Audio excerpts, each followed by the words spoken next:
Bryce Johnson from Expedition Bigfoot is breaking the news, and what he captured has stopped even the most skeptical scientists in their tracks. For years, we've heard reports from hunters, loggers, and hikers, but what was recorded deep in the Washington Cascades may finally prove that the legendary creature is real. Stay with me, because what Bryce discovered isn't just a figure in the trees. It's moving, it's breathing, and experts say it changes everything. Subscribe now before we continue. Bryce Johnson didn't join Expedition Bigfoot to chase fantasy. He joined to help prove, once and for all, whether there was any truth to one of America's oldest wilderness legends. As a seasoned host and field investigator, he treated each expedition like a scientific pursuit, structured, methodical, and based in reality. But what began as another meticulously planned multi-week survey in the remote Cascades quickly became something else entirely. Even before departure, something felt different. The region they were targeting wasn't just selected for sightings. It was chosen because new AI mapping software pulled decades of reports, acoustic anomalies, unexplained heat signatures, and tribal warning zones into a single overlap. On the map, it formed a distinctive red triangle, a location that, statistically, should have been impossible. The team expected elevated findings, maybe vocalizations, maybe track impressions, but Bryce felt an unease even before they set foot on the ground. Local guides refused to cross beyond a certain ridge, saying it was a place where the forest watches you. The remark was dismissed as folklore, until the crew noticed wildlife vanishing the deeper they went. Birdsong stopped. Even insects faded into silence. Bryce later described it as if the woods were holding their breath. The first 3 days went according to plan. Thermal scans, trail grid sweeps, flask sampling at stream beds, all standard. But on the fourth night, something shifted. Just past 2 a.m., an infrasound event rippled through camp. Gear elevated off surfaces by fractions of an inch. Cameras reset on their own. Bryce sat up in his tent, feeling the air pressure collapse, like standing under deep ocean water. He wasn't afraid yet. He thought it was seismic, but the sensors showed no geological activity. Instead, the pressure wave came from within the forest, in a direction where no wind was moving. That was the moment Bryce wrote 2 words in his field notebook: "It knows." The expedition team had one advantage no past Bigfoot search ever truly possessed: technology built to detect what human senses could not. For Season X, production approved a custom-built sensor array designed by a former aerospace engineer. It combined thermal imaging, long-range LiDAR, low-light adaptive optics, and directional infrasound monitors capable of mapping pressure waves in real time. Bryce Johnson was the first to insist on testing it in the field. He believed emotional bias could be removed if whatever they encountered was captured through tools instead of fear. What happened next proved his belief right and changed it forever. Late in the afternoon on day 5, the sensor tower placed along the ridge of the valley began showing irregular heat bursts approximately 8 feet off the ground. Not animal level, not human. The software estimated the heat mass at over 350 pounds, yet fully vertical, moving with deliberate restraint between trees. Bryce called for a manual verification. A drone equipped with thermal cameras launched silently above the canopy. The feed returned a figure, solid, heat-based, symmetrical. At first glance, it looked like a man, too large, too fluid, walking with a gait both heavy and unnervingly quiet. The software flagged something unexpected: stride length exceeding 52 inches. No human alive has a natural walking stride that long, especially not at that height. Then came the part that silenced the room. The AI refused to classify it as any known animal species. The system displayed a warning Bryce had never seen during an investigation: unknown biological entity, humanoid structure. Still skeptical, Bryce requested a second sensor confirmation, this time using LiDAR to test depth and shape. The scan returned surface contours: broad chest, defined shoulder roll, elongated forearms. The motion analysis showed no light compensation. Whatever was being tracked was not reflecting light. It was absorbing it. "That's when I felt it," Bryce later said. "The moment technology stopped protecting me from what my eyes didn't want to see." He kept watching the screen. The figure turned toward the drone, and briefly, unmistakably, unmistakably seemed to look back. Before Bryce captured the footage that now dominates scientific debate, the forest had already been communicating, just not in ways people were willing to acknowledge. It started with the trees. On the morning of day 6, the team found fresh twists in saplings along a ravine line. Not broken, not cut, twisted. A full rotation at the base, still rooted in the ground. It would take hundreds of pounds of controlled force to do that without snapping them. Local search and rescue teams later reported that similar tree manipulations had been documented during missing person searches, always in clusters, always along silent trails. Then came the rock formations, perfectly balanced stacks of 3, each stone weighing nearly 30 to 40 pounds, perched on elevated tree stumps 5 feet off the ground. No footprints around them, no drag marks. Bryce noted that they looked less like markers and more like warning, almost territorial, as if placed deliberately at eye level. By nightfall, vocal recordings added to the unease. The parabolic mics picked up a deep-toned resonance, too low for known animal calls, too structured for random noise. The sound signature appeared to mimic the cadence of human breathing, but scaled. The waveform showed long inhalation cycles, powerful exhalations, repeating roughly every 8 seconds. No known primate fits that pattern. Team members reported a sensation many describe in paranormal contexts, but rarely during biological encounters: being watched with intent. Even the crew's trained wildlife tracker, typically composed, admitted that several times he felt movement shadowing him from the tree line. Closely, intelligently, in sync with his steps, as though it was matching his rhythm. But the most unsettling sign came from their thermal perimeter alarm around 3:18 a.m. Something large moved just outside the detection border. Not fast, not frantic, casual, almost curious. A single camera, just one, captured what appeared to be a broad silhouette crouching behind a fallen log. It stayed motionless for 47 seconds before standing, rising slowly. 2 frames were usable. In one, only the shape is visible. In the next, a patch of visible eye shine glints off the low nightlight. No glare from a flashlight, no artificial reflection.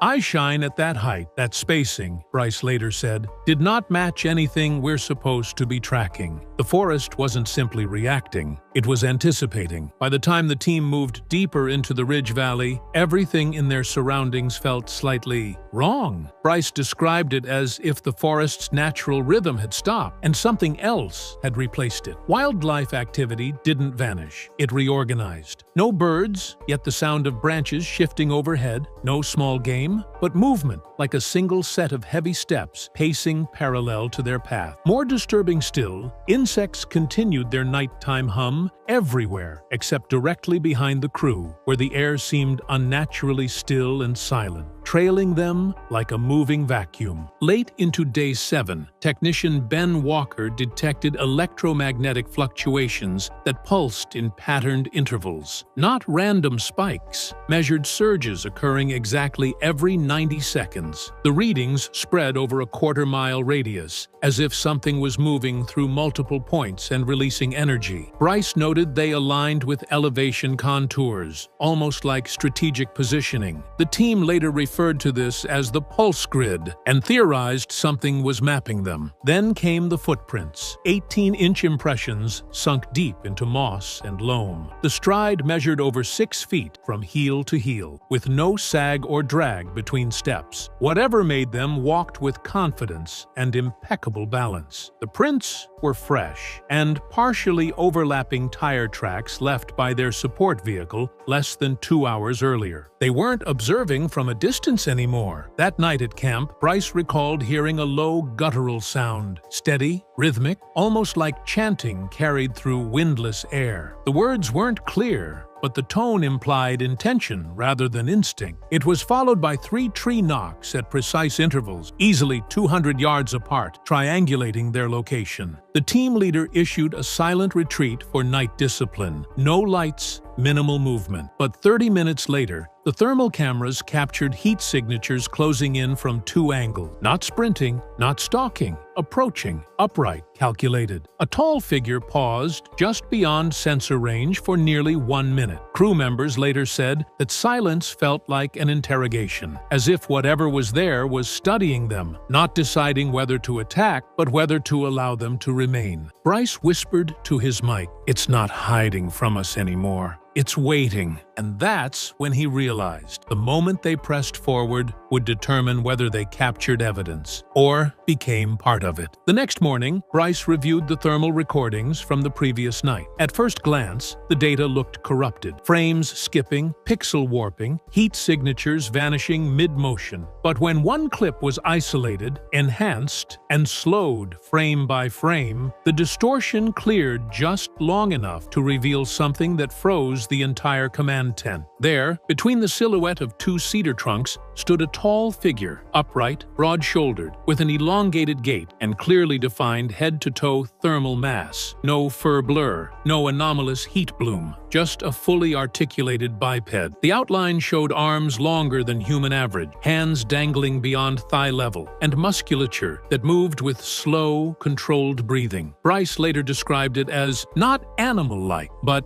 eerily deliberate, a living thing deciding how much of itself we were allowed to see. The recording captured exactly 4.6 seconds of exposure before the figure stepped behind a tree and vanished completely. No visible retreat, no detectable heat trail. The environment normalized immediately, as though whatever was there simply ceased occupying the space. Crew operators ran heat ladder calculations, temperature gradients that typically show residual thermal traces from moving organisms. Nothing. The ground where it stood showed no heat transfer. Forest density metrics indicated no disruption. It was as if the entity projected heat without interacting with its surroundings. What made this clip even more disturbing wasn't what they saw, but what followed. Exactly 5 seconds after disappearance, the audio sensors picked up a deep, sudden exhale directly behind Bryce's mobile mic, despite no visual presence at that location. Crew described it as a single breath, full, controlled, like someone testing how close they could get without being detected. At that moment, Bryce's heart rate spiked to 168 beats per minute. The team initiated a containment protocol for all electronic files. 3 separate backup drives were created, sealed, and placed in Faraday cases. But within minutes, 2 of the drives corrupted. Only 1 remained intact. Later that evening, meteorological logs indicated a sudden drop in localized air pressure, only in the immediate radius around camp. Microscopic spores were detected in the air samples, unknown to their environmental catalog. Lab analysis later classified them as originating from high-altitude pine species, over 60 miles away. Something had been close enough to leave biological traces. And just when the crew believed they had the breakthrough, they realized their investigation had crossed into something that chose when to be seen. Bryce said one chilling line that marked the turning point of the entire expedition. Maybe we didn't capture it. Maybe it allowed itself to be captured. From that moment on, they stopped asking if Bigfoot exists and started asking what it wanted from them. After the footage was secured, tension inside the expedition tent spiraled. Bryce noted that for the first time in the show's history, the team wasn't chasing something. They were reacting to it. What came next challenged not only what they believed about Bigfoot, but what they believed about consciousness itself. Around 2:17 a.m., as they reviewed sensor logs, the crew detected a single, low-frequency oscillation coming from the North Hillside. Too controlled to be wind, too steady to be animal. It was measured at 19 hertz, a frequency known as the fear resonance threshold, low enough to trigger unease in humans without being consciously audible. That didn't happen by accident. Tech specialist Ben ran the audio through spectral analysis. The waveform displayed evenly spaced modulations, almost linguistic instructions. structure, not language, but patterned intention. It repeated 3 times, with the final surge peaking exactly when Bryce looked toward the forest edge on the external-facing camera, as if whatever was emitting it responded to his awareness. Moments later, seismic sensors picked up slight tremors, not a quake, impact pulses, 5 compressions, precisely 41 seconds apart. Later tests showed they aligned with the average time between the team's radio transmissions, almost as if something was syncing itself to their communication interval. Then came the most unsettling moment of the night. Bryce, visibly shaken on camera, reported a feeling of being watched from within the tree line. He described it as not an observer, an evaluator. The thermal rig scanned that direction. Nothing appeared, but on playback, a transparent shift in pixel density spiked for 1 frame.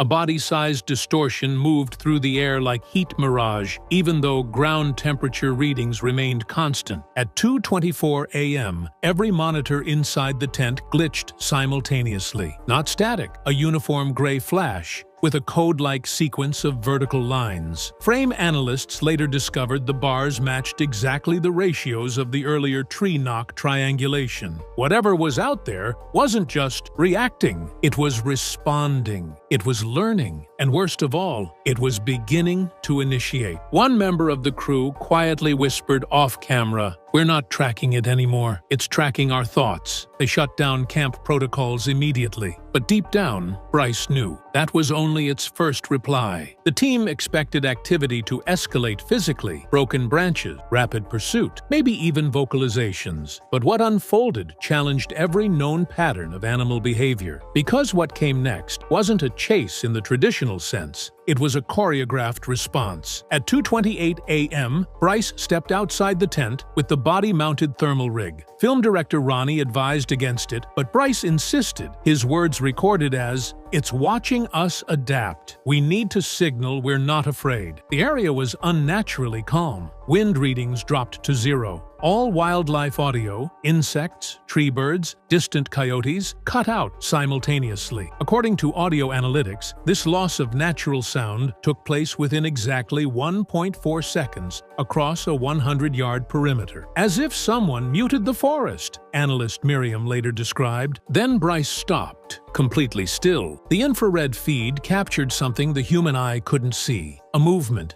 deep within the brush, almost like the air bending. But instead of aggressive advancement, it mirrored his posture. Bryce stepped forward. The distortion receded. He stepped back. It advanced. Each motion occurred with a 0.7-second delay, like an echo of intention. His pulse, measured through his vest monitors, spiked from 78 to 141 beats per minute in under 4 seconds. Then, the scorched branch. A fallen limb by Bryce's left side suddenly split with a crack, not from impact, but from pressure. No visible contact. The wood fibers peeled outward as if pushed by invisible force. Heat imaging detected a temperature rise around it, from 47 degrees Fahrenheit to 92 degrees Fahrenheit, without any external source. At the same moment, Bryce whispered, "It's trying to show me something." He later said those words didn't feel like his own. Suddenly, the forest gave back its sound, but now only one voice was heard, a single, guttural exhale, close but untraceable. Not animal, not human. Bryce's final words as he retreated were nearly inaudible on camera. "It knows what we're afraid of, and it doesn't have to chase us. It already has us where it wants." He returned to camp without ever being touched, because the encounter wasn't about distance. It was about proximity of thought. By dawn, the forest returned to normal. Birds resumed their calls, and the breeze rustled through tree crowns as if the previous night had never happened. But back at the command tent, when analysts began reviewing the thermal, audio, and biometric data, the illusion shattered. What the team captured didn't just prove that something was there, it suggested it was intentionally interacting with their technology. It started with the infrared rig Bryce wore. The system recorded standard forward POV until 2:29:41 a.m., when for precisely 5 frames, the image changed. It shifted from Bryce's perspective to an elevated angle looking down at him, as if someone or something was filming from above. The metadata didn't show a camera switch. No drone was in the air. Yet those frames clearly displayed Bryce, viewed from a position nearly 12 feet off the ground, standing completely alone. No crew, no visible source for the footage. This angle would require physical equipment, and yet the data identified the footage as originating from Bryce's own thermal device. Then came the audio anomaly. Hidden deep under the forest ambient track was a layered low-frequency pulse, repeating every 3.2 seconds from the moment Bryce stepped out alone. Audio specialist Miriam isolated it, enhanced the waveform, and described it as sounding like an exhale through water, followed by something clicking. Side-by-side comparisons to known wildlife returned no matches. But the most disturbing discovery came from Bryce's biometric data. 3 minutes before any visual anomaly appeared, his heart rate spiked. Not from fear, but from a sudden surge in dopamine and norepinephrine, consistent with someone staring directly at a threat. Yet, at that exact moment, Bryce said in his post-analysis review, he wasn't looking at anything. He described it as feeling watched by something that hadn't appeared yet. Layered over the thermal interference frames, analysts noticed subtle distortion resembling facial structure, elongated brow ridge, forward-set eyes, matching eyewitness sketches collected decades ago, only visible with thermal inversion, and only for half a second. The final note from the technical report reads, the subject was not detected entering the frame. The frame was reoriented around the subject. In other words, the creature didn't step into view. It pulled the camera into its view. Bryce Johnson sat down to review the data one last time. He didn't speak for nearly a minute. Then, with his head lowered, he finally said what no one on the team wanted to admit. That thing. It knew we were here. It wanted to be seen. It wasn't caught on camera. It caught us. He explained that what disturbed him most wasn't what he saw, but what he felt. The entity wasn't just an animal. It wasn't running from us. It was waiting, almost curious. Bryce concluded the team would never release the unedited footage, not because it was unclear, but because it was too clear. He looked into the camera and whispered, "This wasn't evidence of Bigfoot. This was contact." And then he stood up, refusing to review it again. Bryce Johnson has finally broken his silence. After years of rumors, denials, and theories about why he suddenly walked away from Expedition Bigfoot, he has revealed the real reason, and it's far more terrifying than anyone imagined. This wasn't about contracts, creative differences, or burnout. Bryce left because of a single night in the woods that changed everything. A night the network never aired. A night he still refuses to fully describe. Subscribe, because what Bryce just admitted will completely reshape how you see his final season. In the days leading up to Bryce Johnson's sudden and mysterious departure from Expedition Bigfoot, something about him had noticeably shifted. Crew members who had worked with him for years said he carried himself differently, more alert, more guarded, and far quieter than usual. Bryce was known for being enthusiastic, curious, and level-headed, but during this last stretch of filming, he appeared constantly distracted, as if listening for something just beyond the edge of human hearing. He started keeping a notebook on him at all times, jotting things down that no one else saw or heard. At first, the others thought he was refining theories or documenting details for the show. But as the days went on, he clutched that notebook like it was a warning label written only for him. He'd snap it shut the moment anyone got close enough to read the page. Crew footage from this period shows Bryce repeatedly scanning the tree line behind the team, sometimes stopping mid-sentence as if he sensed movement. He brushed off questions with vague answers, just listening, or thought I saw something. But privately, he confided in one producer that he felt they were being tracked, and that the pattern of activity around them didn't match the usual behavior of wildlife. He claimed something was circling their campsite at night, slowly, deliberately, never breaking branches, never leaving obvious signs, yet always close enough for him to feel its presence. Most people chalked it up to stress. They had been filming in one of the most remote and unforgiving regions they had ever explored. Everyone was exhausted. But Bryce's behavior wasn't simple fatigue. He stopped sleeping through the night, waking up drenched in sweat after hearing footsteps outside his tent that no one else seemed to notice. He He asked to change tents 3 times in a single week, convinced that something was choosing specific locations within camp to approach. A tension grew in his voice during interviews, a subtle tremor that viewers would never see in the polished episodes. Behind the scenes, however, it was becoming increasingly obvious. Bryce wasn't just unsettled, he was scared. Not of an animal, not of a myth, but of something that felt intelligent, intentional. During one of the last nights he ever filmed, Bryce pulled one of the audio techs aside and whispered, "It's getting bolder. Whatever it is, it knows we're here for it." That was the first time he admitted out loud that he believed something in the woods wasn't just reacting to their presence, it was studying them. This growing dread,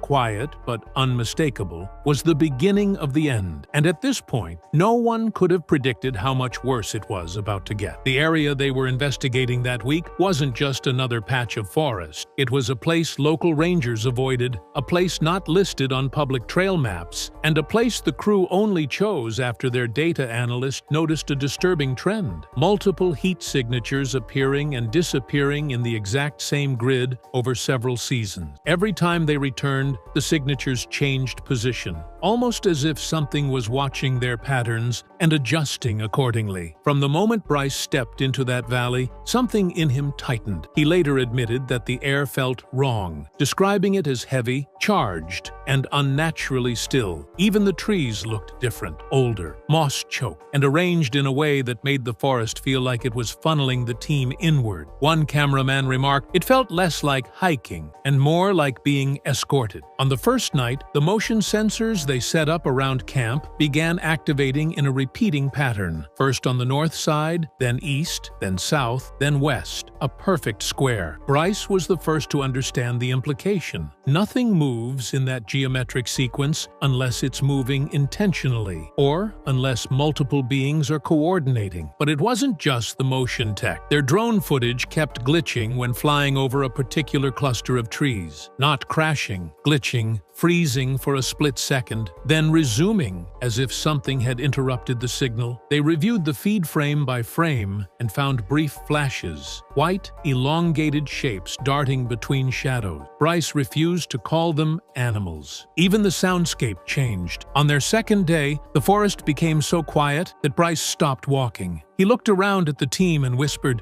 "This isn't nature. Something's controlling this." A veteran researcher on the crew agreed, saying he felt watched, not by eyes, but by intention. Night came fast in that valley, with the sun dropping behind the ridgeline like it was being pulled down. Bryce grew visibly anxious. He kept repositioning the cameras, adjusting angles, wanting overlapping coverage in case something comes from above. That comment unsettled the crew. Above? What did Bryce know, or think he knew, that they didn't? In an off-camera moment, he told a producer there had been reports going back decades of a creature in that valley that didn't behave like the others. It didn't leave tracks. It didn't vocalize normally. And past witnesses described it not as a large upright figure, but as something that could change its posture and movement, depending on whether it was walking, crawling, or climbing. The same producer later revealed that Bryce had asked privately if they could move the investigation to another location. When told they couldn't, Bryce went silent, staring into the trees before whispering, "Then we're exactly where it wants us." This valley wasn't just another hotspot. It was a funnel, a trap, and Bryce felt it tightening around them with every passing hour. The incident that finally broke him was coming, and the forest was already preparing for it. It happened just after midnight, so suddenly, so unnaturally, that the entire Expedition Bigfoot crew froze where they stood. One moment, the forest was alive with the usual nocturnal sounds, and the next, everything died at once. No insects, no owls, no rustling leaves, not even wind. It was as if the entire valley had been muted by an invisible switch. Bryce later said the silence felt manufactured, too perfect, too immediate, too absolute to be natural. The crew's audio equipment confirmed it. The waveforms didn't fade out gradually like normal ambient noise. They flatlined in an instant. Something had imposed silence over the entire ridge. Seconds later, the thermal cameras began malfunctioning. malfunctioning. First one, then another. Screens filled with static, then flashed bursts of heat signatures shaped like distorted humanoids, tall, narrow, flickering in and out, as though phasing through trees. Bryce leaned toward the monitor, whispering, "Those aren't animals. Look at the way they move." The shapes didn't walk, they glided. Then Bryce felt a sudden pressure behind him. Not physical contact, but a force, a presence, as if something large was standing inches away, exhaling without sound. He spun around, expecting to see a crew member. There was no one there, but the feeling didn't stop. It followed him, staying just out of sight, like a shadow refusing to be caught. The silence grew oppressive, pressing against their ears so heavily that several team members described feeling nauseous. One cameraman whispered that he felt inside a vacuum, unable to tell where the sounds should be coming from. Even their breathing sounded muffled. Then their radios dropped to static. No interference, no distance issue, just a wall of static, thick, consuming, intentional. Bryce's flashlight dimmed, flickered, then steadied. Another light went out entirely. The team stood shoulder to shoulder, barely speaking, until Bryce finally said in a shaking voice, "Something is here with us, and it doesn't want us hearing anything else." In that moment, Bryce wasn't worried about Bigfoot. He realized they were dealing with something else entirely, something intelligent enough to manipulate the environment itself. The silence was not the absence of sound. It was the presence of something that wanted them afraid. The silence had already stretched too long when Bryce heard it, a scream so sharp and human-sounding that it shot through the trees like a blade. It echoed across the ridge, high-pitched, panicked, unmistakably a cry for help. Bryce froze mid-step. It sounded like a woman, desperate, terrified, shouting words he couldn't quite make out. The crew instantly snapped into search mode, but Bryce didn't move. Something about the scream was wrong. It repeated. Same pitch, same tone, same length. Identical. Not similar. Identical. And as soon as the audio tech replayed the clip, Bryce's face drained of color. The waveform wasn't natural. Human screams fluctuate, tremble, break. This one was perfectly consistent, like something copying a sound it didn't fully understand. When they isolated the audio later, they discovered something worse. There was a faint doubling underneath the scream, a second layer shifting pitch too quickly, bending in ways no human throat could. An animal? No. A mechanical glitch? Impossible. Every recorder captured the same unnatural modulation. Someone, or something, was imitating distress. The scream came again, this time closer. Too close. It didn't move through the forest like a running person. It appeared closer, as if the source had instantly changed locations. One crew member whispered, "It's pulling us away from camp." Bryce knew it, too. His hands shook as he radioed the others, voice cracking. "Nobody goes toward that. Nobody." But the manipulation wasn't over. A third scream erupted, this one sounding like a child crying. Bryce stepped back instinctively, shaking his head, whispering, "It's learning. It's trying different voices." Producers later admitted the raw audio was so disturbing, they refused to include it in any episode. Not because it was graphic, but because it sounded like something practicing how to sound human. That was the night Bryce told the crew, off camera, "Whatever's in these woods isn't trying to scare us. It's trying to separate us." And the worst part? The screams stopped instantly when Bryce refused to go near them, as if the thing realized he wasn't falling for it. The night had already pushed Bryce to his limit, but what happened next is the moment he later admitted broke something in me. After the mimic screams died out, the crew attempted to regroup and reposition their cameras. Bryce stepped just a few feet beyond the firelight to scan the dark ridge when he suddenly froze. There, between two pine trunks, stood a figure. At first it looked like a tall silhouette, humanoid,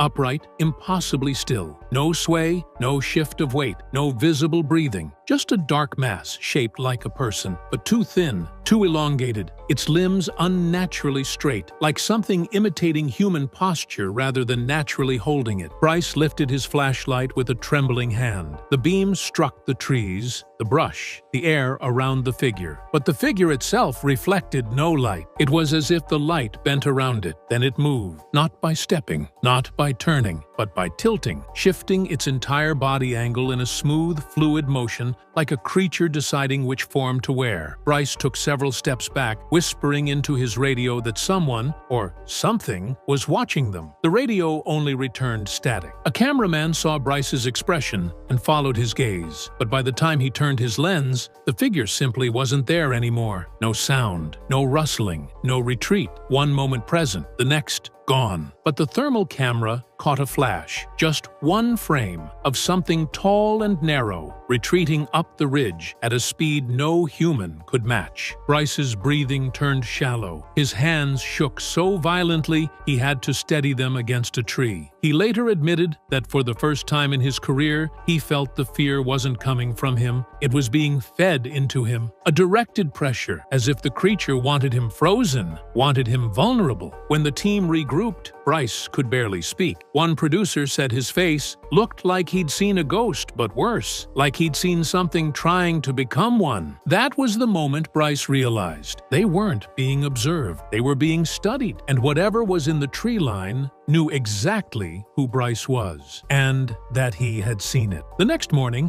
the forest looked normal again, sunlight filtering through the trees, birds calling in the distance, the illusion of safety restored. But Bryce knew better. He barely slept, jerking awake at every snap of a twig. As dawn broke, one of the crew members called him over with a shaky voice. "You need to see this." Just beyond the edge of camp, embedded deep in the soft soil, were footprints, huge footprints, not the scattered, wandering tracks of a passing animal, but a pattern, circling the camp in a deliberate, tightening spiral. The prints were nearly 18 inches long, spaced far apart, suggesting something extremely tall or extremely efficient in its movement. But the worst part wasn't the size, it was the positions. Every footprint faced inward, toward the tents. Bryce's tent had been singled out. Directly outside it were 3 prints, closer, deeper, spaced tightly together, as if something had stood there for an extended period of time, watching. The soil showed no drag marks, no approach, no retreat. Whatever made those prints arrived and vanished without leaving any trace of movement. A biologist on the crew examined the impressions and whispered, almost reluctantly, "This isn't consistent with any known primate. Something this heavy would have left signs of walking." But it didn't. It just appeared here. Thermal cameras from the night before were reviewed. Nothing. Motion sensors? No alerts? Audio recorders? Silence. Something massive had walked right into the heart of their camp, stood inches from Bryce's sleeping body,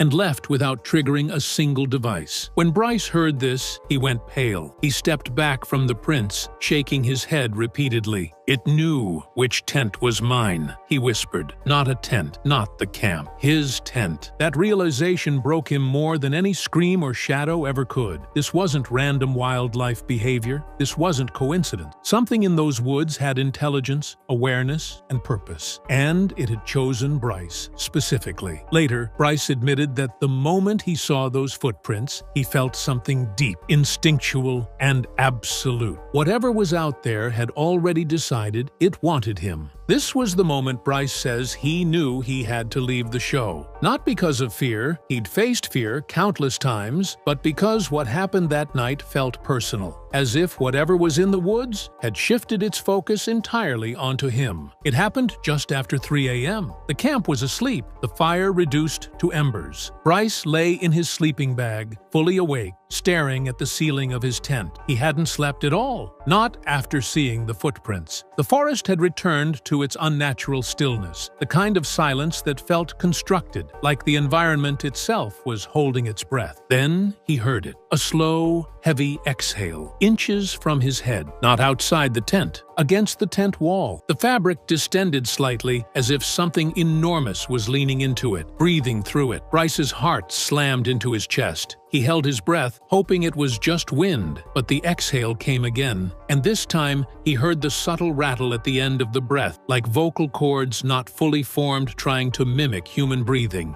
He whispered into his radio, "Something's outside my tent." Only static answered. The creature exhaled a third time. This one was deeper, an almost curious sound, like it was testing him. Bryce felt warmth spreading from panic. His entire body tensed. He didn't dare move. He didn't dare speak again. He could feel the weight of something large shifting its stance directly on the other side of the thin nylon. Then came the sound that haunts him the most, a low, deliberate sniff, dragging across the base of his tent. Not searching, recognizing. Bryce later said it felt like the creature was verifying that he was awake. Suddenly, the breathing stopped. No footsteps followed. Instead, there was a soft sliding sound, as if the thing didn't walk away, but moved without lifting its weight, gliding around the tent in a slow, circling motion. When a nearby crew member finally stirred and unzipped his tent, footsteps approached Bryce's camp, and only then did the presence retreat, not crashing through brush, not breaking branches, just dissolving into the dark. Bryce crawled out of his tent, pale and shaking. His voice cracked when he whispered to the cameraman, "It was waiting for me to be alone." That night broke whatever resolve he had left. The forest wasn't just dangerous. It was aware, and it was learning him. By the next morning, Bryce Johnson was no longer the same investigator who had entered the woods days earlier. Crew members described him as withdrawn, trembling, flinching at every unexpected sound. He barely spoke during breakfast, staring into the tree line as if expecting something to emerge at any moment. When producers asked if he was ready to continue filming, Bryce shook his head slowly and said, "It's not hunting Bigfoot, it's hunting me." The producers initially assumed exhaustion. Long days, sleepless nights, and intense tension had taken a toll on everyone. But then Bryce pulled them aside and showed them something no one else had seen. A page from his notebook filled with timestamps and descriptions of sounds, impressions, and moments where he felt the presence closing in. He highlighted several entries and said,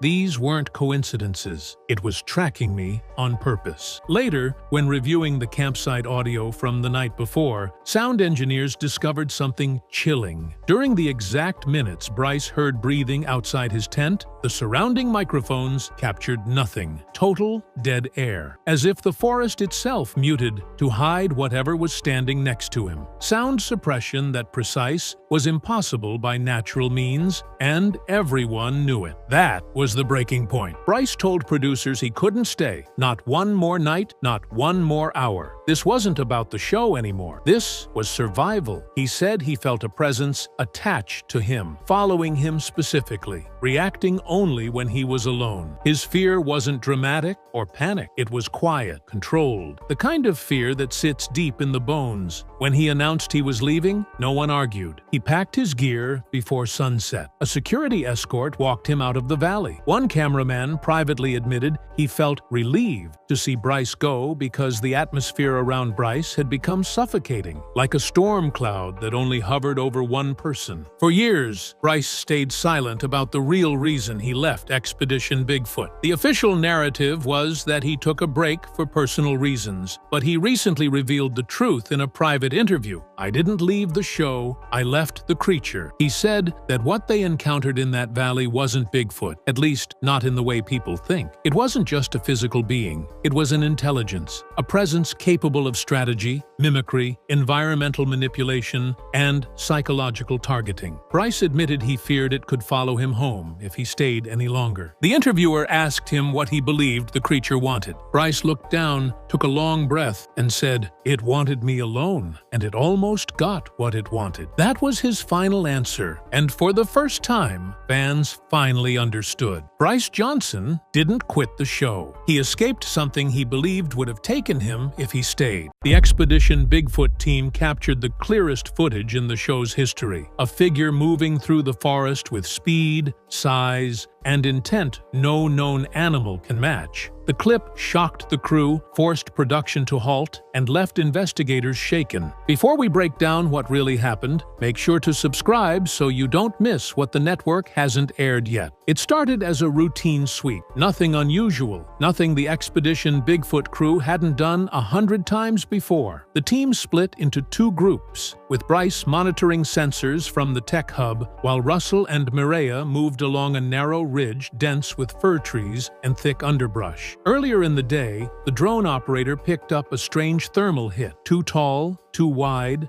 and moving too smoothly to be a bear. But the image was distorted, and the team dismissed it as atmospheric interference. No one knew that the same figure would return after dark, and this time it would step into view. Just after 11 p.m., the woods fell silent. Not quieter, silent. Birds stopped calling, Crickets cut off mid-chirp. Even the wind died. Russell whispered into his mic that the air felt charged, the same way lightning builds before a storm. Then, a seismic sensor, placed earlier to track large animal movement, triggered 3 consecutive alerts. Each impact hit harder than the last, spaced in a pattern that suggested deliberate steps. Heavy, slow, calculated. The data coming into Bryce's monitor showed weight far above any known wildlife in the region. Russell signaled the drone pilot to reposition the infrared unit overhead. The drone adjusted, scanning between trees, catching only faint movement. Branches shifting, leaves trembling, but no visible source. Mireya reported feeling watched, her voice tightening as she scanned the tree line with night vision.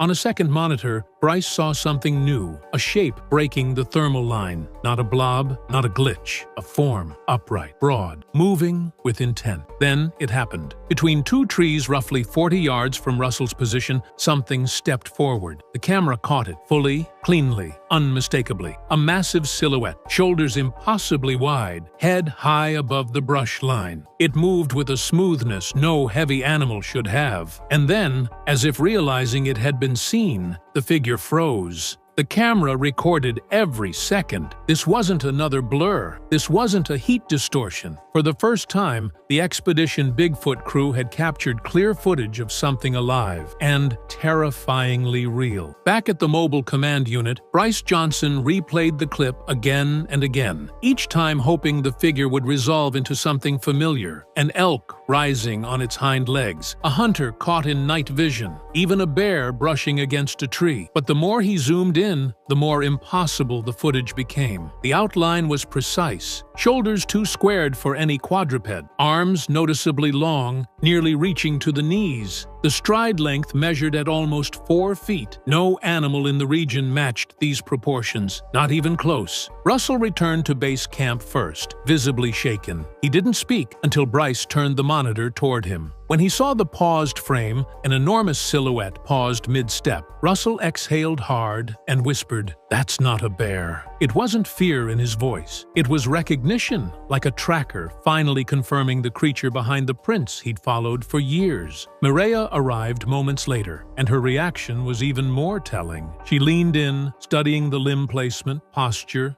and gait. Her background in primate behavior made the image more disturbing. The figure moved like an ape, but none existed in North America. Not at this size, and not in this terrain. Then they played the audio. A low-frequency rumble, barely audible to human ears, vibrated beneath the footage. It wasn't a growl. It wasn't wind. It was rhythmic, almost like a sub-harmonic vocalization. Mireya's expression changed immediately. Certain primates communicate using low infrasound to assert dominance or signal territorial claims. If this creature was doing the same, it meant one thing. It knew the team was there. The crew's internal chat lit up as the drone operator sent a message. "Look at the eyes." Bryce hesitated, but zoomed further. When the figure briefly turned its head, 2 small reflective points flashed back at the camera, positioned further apart than any known mammal. This wasn't normal red-eye reflection. It was something else entirely, something suggesting binocular vision designed for tracking. The final moment sealed it. As the figure stepped behind the trees, the thermal signature didn't fade. It burst, as if the creature's body temperature spiked, or it exerted sudden force. The reading jumped faster than any natural animal response. For the first time in the show's history, the crew wasn't debating possibilities. They were staring at evidence that should not exist. With the footage confirmed as authentic, the team made the rare decision to pursue in real time. Normally, any clear sighting forced an immediate strategic retreat, but this was different. If they hesitated, the creature would vanish, leaving nothing but another unsolved mystery. Bryce directed Russell and Mireya to move in carefully from opposite angles, hoping to triangulate the creature's path while avoiding direct confrontation. Every step they took was measured, deliberate, and painfully slow. The forest responded almost instantly. As Russell advanced, the underbrush shifted, not violently, but with a rhythm that suggested something large pacing parallel to him. Every time he stopped, the movement stopped as well. Every time he stepped forward, the unseen presence resumed. It was mirroring him, tracking him. The realization tightened his chest, but he pressed on, whispering updates into his mic. Mireya, on a lower slope, reported something equally disturbing. 3 stones landing near her feet, one after another, tossed from an unseen position deeper in the woods. None were thrown with force. They simply dropped into the brush, as if meant as a signal rather than a threat. Primates sometimes use this behavior to warn intruders. The seismic sensors spiked again, this time with a different pattern. Instead of heavy, deliberate steps, the readings now showed short bursts of movement, almost like something darting across the forest floor with unnatural speed. Bryce watched the data scroll across his screen and realized something chilling. The creature wasn't retreating. It was circling, studying the team as they attempted to approach. Thermal scans from the drone overhead confirmed this. Instead of heading away from the investigators, the heat signature looped around the ridge and reappeared behind Russell, close enough that the drone detected direct body heat through the canopy. Russell didn't hear a sound, didn't feel a breath, didn't sense a presence. But the drone operator insisted. Something massive stood in the shadows behind him for nearly 5 seconds before vanishing again. Mireya's situation escalated even faster. Her audio equipment picked up a vocalization, deep,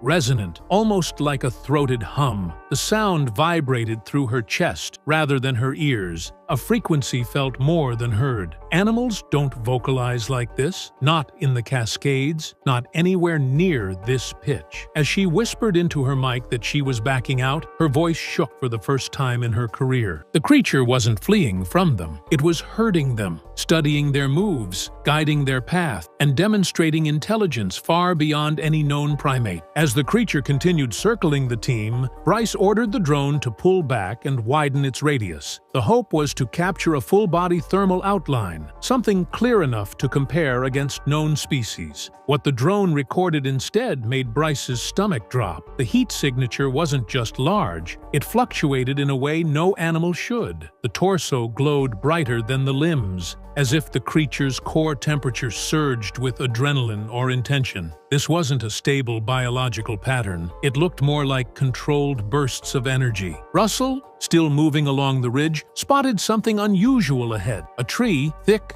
mature, solid, began to sway. Even though no wind was present, the movement wasn't random. It rocked once, twice, and then bent sharply, like something massive had gripped it. Russell raised his thermal monocular and saw a shape behind the trunk, a tall, upright form leaning against it, partially hidden. The upper body was unmistakable, shoulders that sloped forward, a head that darted slightly, as if checking multiple angles. What happened next was caught by both Russell's camera and the drone above. The creature stepped out, fully, deliberately, into an open patch of forest, illuminated by moonlight. For the first time in Expedition Bigfoot history, the team captured a full, unobstructed silhouette, broad chest, long arms, and a posture too human to be dismissed as an animal. But there was something worse. It stood still, unmoving, as if intentionally presenting itself. It didn't look startled or threatened. It looked aware, observant, almost curious. Then the eyes reflected again, not with the dull glow of typical nighttime eye shine, but with a sharp, almost metallic glint. 2 points of light fixed directly on Russell. The camera jittered as Russell instinctively stumbled back. The creature responded instantly. It tilted its head, a slow, deliberate movement, like a predator assessing whether the human in front of it was a threat. The mic on Russell's vest picked up his breathing, rapid and uneven. He whispered that the creature was testing boundaries. Before he could finish the sentence, the figure moved, not with the heavy stomping of a bear, nor the bounding leaps of a deer. It glided, a smooth, controlled motion that covered distance too quickly for its size. In 3 strides, it was out of sight, but the terror didn't end there. As Russell tried to regroup, a loud crack echoed behind him, the unmistakable sound of something snapping a branch thicker than a human forearm. It wasn't a random break, it was a warning, a message, a demonstration of strength. The footage captured everything, and for the first time, the team realized the creature wasn't just avoiding contact, It was managing the encounter, deciding how close the humans could get. Russell's warning crack still echoed when Bryce issued a direct order: fall back to the rendezvous point immediately. The team had enough evidence to review, and the creature's behavior was growing unpredictable. But the forest had other plans. As Russell and Mireia began withdrawing, the seismic sensors triggered again, this time in rapid succession, forming a pattern that mimicked pursuit. Heavy impacts, fast impacts.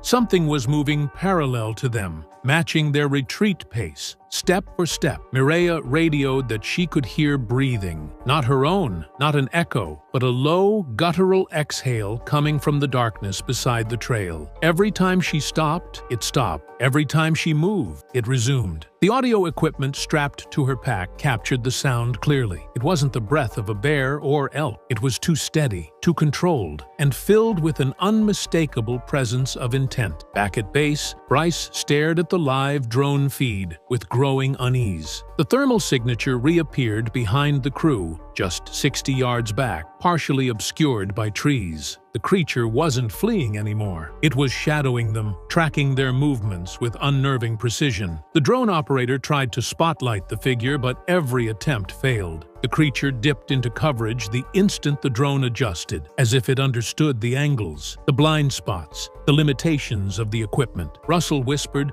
that he could feel the ground tremble beside him, not shaking, pulsing, like something massive stepped softly but powerfully in the soil. Then came the moment that rattled the entire team. A rock the size of a baseball arced through the darkness and landed mere feet from Russell's position. This wasn't a stumble or dislodged debris. It was a throw, calculated, accurate, and forceful enough to send a clear message. Bryce called for an emergency extraction route, but the creature's behavior escalated. The thermal feed showed it moving in short bursts, fast, strategic, almost tactical. It would rush forward 30 feet, stop completely, then reposition again. Predators do this when driving prey. The fear shifted into something colder. The creature wasn't reacting to them. It was controlling their path. As the team approached a narrow canyon that led back to camp, the drone captured a moment that made Bryce's voice crack through the radio. The creature stepped into view again, this time at the canyon mouth, blocking the exit for a split second before vanishing into shadow. It wasn't an accident. It was a test, a demonstration of dominance. The message was unmistakable. This is my territory. You leave when I decide. The crew had stumbled into a chase, neither side fully initiated, but one, the creature, fully controlled. When the team finally made it back to camp, shaken and breathless, Bryce immediately ordered the footage uploaded to the command system for a full-frame analysis. This was standard protocol after any major sighting, but within minutes, it became clear that nothing about this night was going to be standard. The moment the clip stabilized on the screen, every person in the room went silent. The figure wasn't just visible. It was defined with musculature, posture, and movement that could not be dismissed as misidentification. The first step was running the video through a motion enhancement algorithm, something typically used to sharpen fast-moving wildlife. But when the program attempted to track the creature's limb movement, the system glitched, dropping frames, redrawing outlines, struggling to classify the figure as anything biologically familiar. The algorithm's species identification function, meant to categorize animals by movement pattern, returned a result the team had never seen before. No match, unknown biped. The second analysis, thermal reconstruction, was even stranger. The creature's core temperature spiked during moments of stillness rather than exertion. This went against every known mammalian response. Bryce rewound the clip to the exact moment the creature tilted its head toward Russell. The thermal reading jumped dramatically, as if the creature's internal temperature responded to awareness or focus. Mireia suggested this could indicate a biological mechanism not yet documented, a way of regulating heat for speed or sensory advantage. Then came the part that made Bryce lean back in his chair, stunned. When he slowed the footage to 1/10 speed, something subtle but unmistakable emerged: the creature's facial shape. The outline showed a pronounced brow ridge, sloped forehead, and a jawline too elongated for a human. But the most disturbing detail was its mouth. As Russell stumbled and gasped, the creature's lips moved, not in a snarl, not in a roar, but in a small, controlled motion that looked almost like mimicry, as if it were imitating the sound of human breathing. The audio track confirmed this. Under Russell's mic feed, buried beneath the forest noise, was a faint exhale that matched his own rhythm, about half a second delayed. Not animalistic, not accidental, intentional, coordinated. The creature wasn't just following them, it was listening, responding, mirroring, a level of behavioral intelligence that pushed the situation into terrifying new territory. When Bryce isolated the eyes, enhancement filters picked up something reflective, not caused by camera glare. A thin, wet sheen, similar to primate tapetum, but positioned differently. The spacing was wider than a gorilla's, but narrower than a moose's. It suggested stereoscopic depth perception, identical to apex predators. The more they slowed the footage, the clearer one conclusion became. This creature wasn't just avoiding detection, it was studying the team, perhaps even assessing them. And for the first time in the show's history, the biggest fear wasn't that they had captured Bigfoot on camera, but that Bigfoot now understood the crew's methods as well. While Bryce and the tech team analyzed the footage frame by frame, Russell and Maria stepped outside the command unit to collect themselves. The night was still unnaturally quiet, as if the forest had not yet recovered from whatever presence had moved through it. Russell kept glancing toward the tree line, replaying the creature's head tilt in his mind. There was something calculated in that gesture, something that suggested not just awareness, but intention. Mireya, normally the voice of scientific grounding, admitted in a low voice that the creature's behavior matched advanced primate strategies used only when observing another intelligent group. "It wasn't escaping,"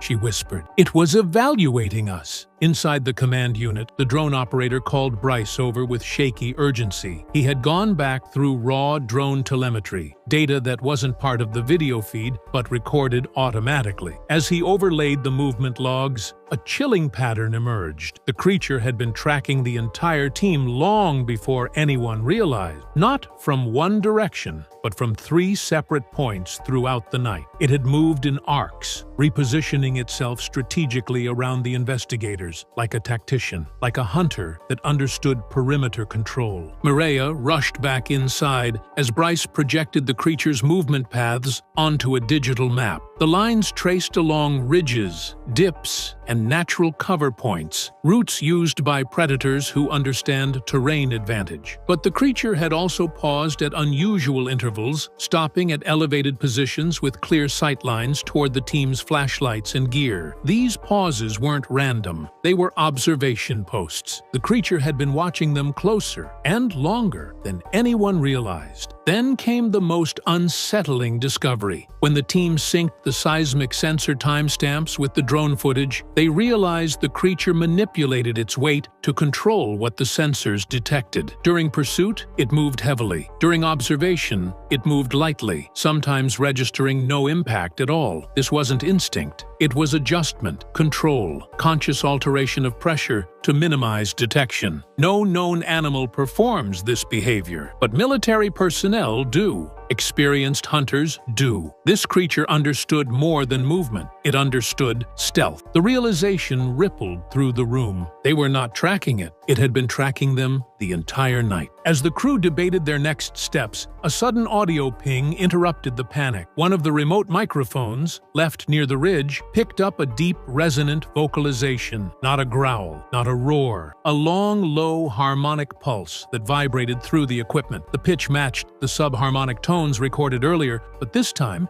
it carried a different pattern. 3 pulses. Pause. 2 pulses. Another pause. Almost like a signal. Almost like communication. And as the audio repeated, a cold truth settled in the room. The creature wasn't just reacting to the team. It was sending a message back. As the harmonic pulses echoed through the speakers, the entire command unit froze. The sound wasn't random. It followed structure, timing, spacing, and modulation too deliberate to be an accident. Bryce ordered an immediate comparison against known animal calls, but the database returned the same result the motion algorithm had earlier. No match. Unknown source. Mireya listened closely, then offered a chilling thought. Some primates use patterned vocal signals not to warn, but to coordinate. If the pulses were communication, then the creature wasn't alone. Before that idea could settle, the ridge microphone captured something else. Movement. Not one source, but two, then three. Heavy impacts spaced across different points of the forest, forming a semicircle around the abandoned sensor site. The creature they filmed might have been the one that revealed itself, but it wasn't the only one present. The realization hit with a weight none of the crew expected. The figure captured on camera seemed almost like a scout, not the dominant presence. A tester, an observer, and whatever sent the harmonic pulse might have been answering it. When the drone operator reviewed the final 10 minutes of thermal footage, he found a frame that made him step back from the monitor. There was a second heat signature, smaller but distinctly upright, watching from higher ground. It never moved, never approached. It simply stood still, observing everything below. Bryce immediately flagged the footage as highly sensitive. This was the moment the network would later refuse to air.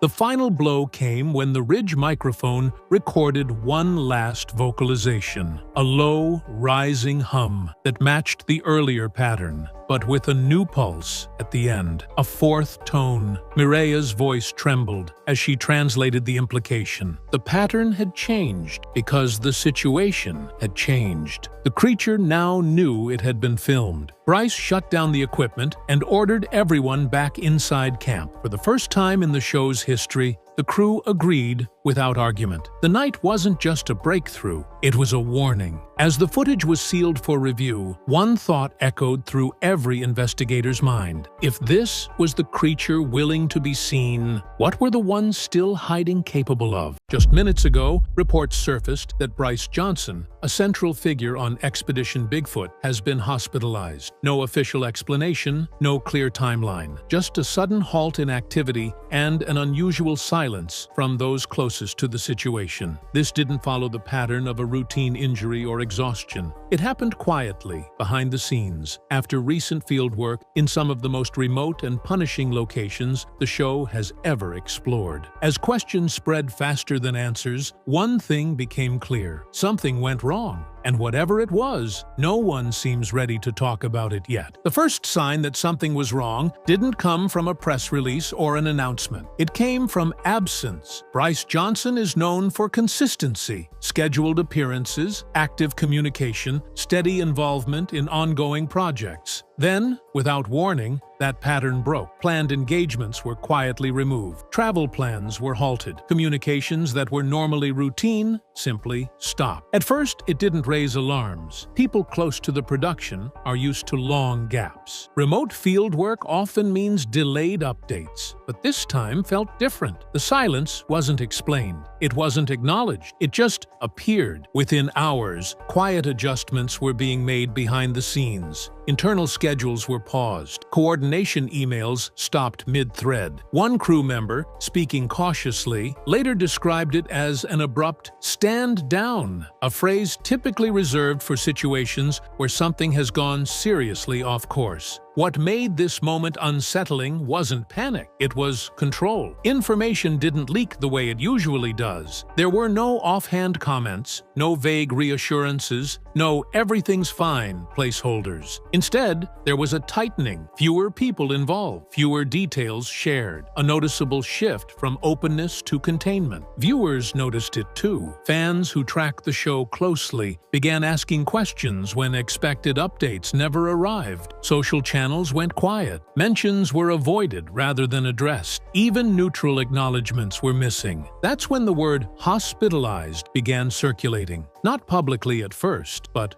quietly, through secondary sources and industry whispers. No details, no context, just the implication that whatever happened required immediate medical attention and a level of seriousness that couldn't be brushed aside. Crucially, no one rushed to clarify it. In situations like this, production teams usually move fast to calm speculation. A short statement, a simple explanation, anything to reassure the audience. But that didn't happen here, and the longer the silence stretched, stretched, the more it suggested that answers weren't being withheld for dramatic effect, but because they weren't settled yet. This wasn't a public emergency. It was a private one. And that distinction matters, because when activity stops this suddenly, without explanation, it usually means the people involved are still trying to understand exactly what they're dealing with themselves. Whatever happened to Bryce Johnson didn't unfold on camera. It didn't come with a clear narrative or a prepared response. It interrupted everything mid-motion. And that interruption is where this story truly begins. As concern grew, attention turned to Bryce Johnson's last confirmed movements. Not rumors, not online speculation, just what could be reliably traced. And once that timeline was laid out, it raised more questions than it answered. In the days leading up to the incident, Bryce was actively involved in field operations connected to Expedition Bigfoot. These weren't brief shoots or controlled environments. They were extended deployments in remote terrain, areas chosen specifically because of isolation, limited access, and low human presence. In places like that, help isn't minutes away. Extraction itself becomes a challenge. Those familiar with the production describe the workload as intense but familiar. Long nights, disrupted sleep cycles, cold exposure, uneven ground, physical strain layered on top of mental fatigue. None of that is unusual for the show. Bryce has handled these conditions many times before without issue. That's what makes this situation stand out. By all outward signs, Bryce completed the final field window without interruption. He wasn't pulled early. He wasn't sidelined mid-operation. There were no public signs of injury, illness, or distress. No visible incident that would explain an immediate medical emergency. Then the timeline stops. At a very specific point, scheduled travel was canceled. Follow-up coordination halted. Communication chains went quiet. Not delayed, ended. People who expected routine post-field updates never received them. That abrupt cutoff matters. It suggests whatever occurred did not develop slowly. It wasn't a condition that worsened over days with warning signs others could observe. It appears to have escalated fast enough to override standard procedures. Another detail complicates things further. Bryce is experienced in managing physical limits under pressure. For someone with that background to require hospitalization suggests this wasn't a simple case of exhaustion or discomfort. What exactly changed during that final stretch remains unclear, but when a timeline breaks this cleanly, it usually means the event behind it didn't allow time for gradual response. It forced an immediate one, and that unanswered gap between everything normal and everything stop is where the most unsettling questions now sit. To understand why Bryce Johnson's hospitalization caused such immediate concern, it's important to look at the environment he was operating in. One viewers never fully see. Expedition Bigfoot doesn't film under controlled conditions. It functions inside high-pressure field windows where time, weather, and logistics dictate everything. These investigations are built around sustained stress. Night operations disrupt natural sleep cycles. Physical exertion stacks day after day. Cold, damp terrain taxes the body in ways that don't always register immediately. Meals are rushed. Hydration becomes inconsistent. Recovery is often postponed in favor of momentum. What makes this significant is Bryce's role within that system. He isn't just another participant. He's expected to remain steady, capable, and reliable no matter the conditions. People in that position tend to internalize strain rather than broadcast it. Warning signs are minimized. Discomfort becomes background noise. Crews familiar with long-term field production describe an unspoken culture. You push through unless something is clearly wrong.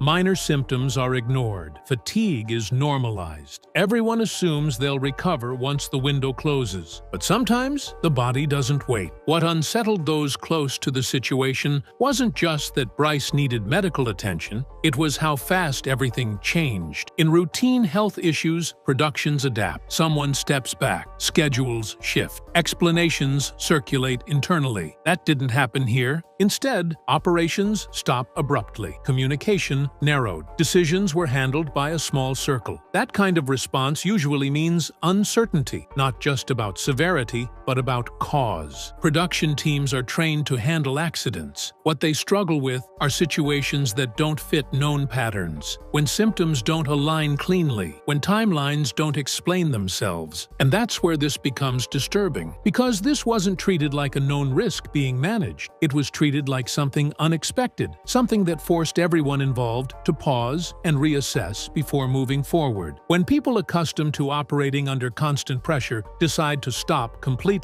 it's usually because that pressure crossed a line no one anticipated. What pushed concern into something darker wasn't just the hospitalization itself, it was how it was handled. When someone connected to a production experiences a routine medical issue, there's usually a familiar pattern. A brief delay, a vague update, a line about precautionary care, enough information to steady nerves without exposing details. That pattern didn't appear here. Instead, the response was immediate and unusually contained. Bryce wasn't treated locally and released. He wasn't cleared with a short observation window. Medical transport was escalated quickly, and access narrowed just as fast. People who would normally be informed weren't. Even internal updates became limited, carefully worded, and infrequent. That raised quiet alarm bells. Medical professionals familiar with field operations note that this kind of response usually signals uncertainty, not panic, but caution. Situations where doctors don't yet know what they're dealing with, or where symptoms don't point cleanly in one direction. In those cases, the priority becomes monitoring, isolation, and time. Another detail stood out. No one rushed to label the situation. There was no mention of injury, no reference to dehydration, exhaustion, or exposure. Even general categories were avoided. That absence is telling. When a condition is understood, even broadly, it's usually named. When it isn't, silence becomes the safest option. Meanwhile, production didn't resume around the situation. It didn't adapt, it stopped. That suggests the hospitalization wasn't seen as a side event. It was central enough to affect everything else. People close to the situation describe a waiting period, not a countdown to recovery, but a pause while information came in. Tests, observations, follow-ups, the kind of process that doesn't resolve in hours. What unsettled observers most was how carefully the situation was being protected from speculation. Not denied, not clarified, just held. That's not how minor incidents are handled. It's how situations are managed, when outcomes aren't yet clear, and saying the wrong thing could cause more harm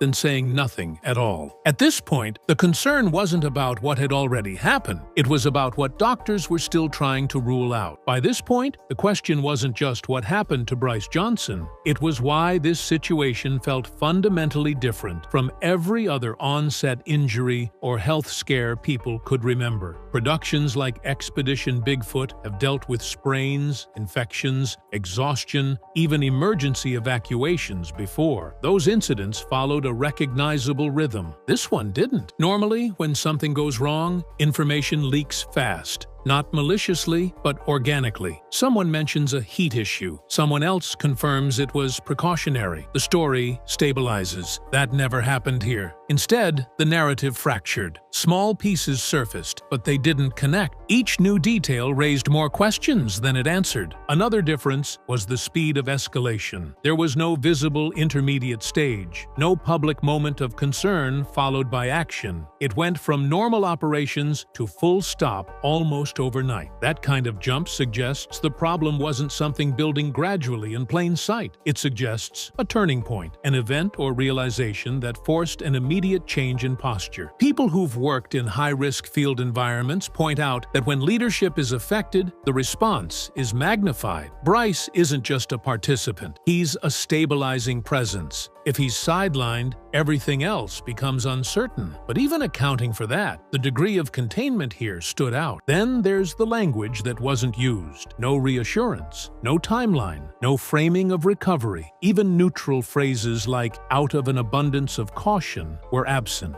That omission carries weight. It implies no one was ready to predict what came next. This wasn't handled like an incident with a clear path forward. It was handled like an open question. And that's what unsettled those paying close attention. The sense that the situation was still unfolding, still being assessed, and not yet safe to explain. In environments built around certainty and control, ambiguity is the most uncomfortable state of all. At this stage, concern shifted from curiosity to something heavier. Not fear, but vigilance. Because when experienced teams slow everything down this deliberately, it's usually because the unknown is more dangerous than the known. And whatever caused Bryce Johnson's hospitalization hadn't finished revealing itself yet. As days passed, another detail became impossible to ignore. The people closest to Bryce Johnson went quiet, not just publicly, but almost entirely. Cast members who normally interact freely with fans posted nothing. Production channels stayed inactive. Even indirect acknowledgments were noticeably absent. This wasn't normal. In most situations, someone eventually breaks the silence. A short message, a supportive comment, a reassurance that things are under control. Here, that never came. Instead, there was restraint, careful distance, the kind of silence that suggests coordination rather than coincidence. Those familiar with production environments recognize this pattern. When something is still being evaluated, medically, legally, or operationally, communication tightens. Not because people don't care, but because saying the wrong thing too early can create problems that can't be undone. What made this especially unsettling was how unified the silence appeared. No conflicting messages, no accidental disclosures, no emotional posts made in haste. Everyone seemed to understand, without being told publicly, that this was not the moment to speak. Behind the scenes, this kind of quiet usually means one thing. People are waiting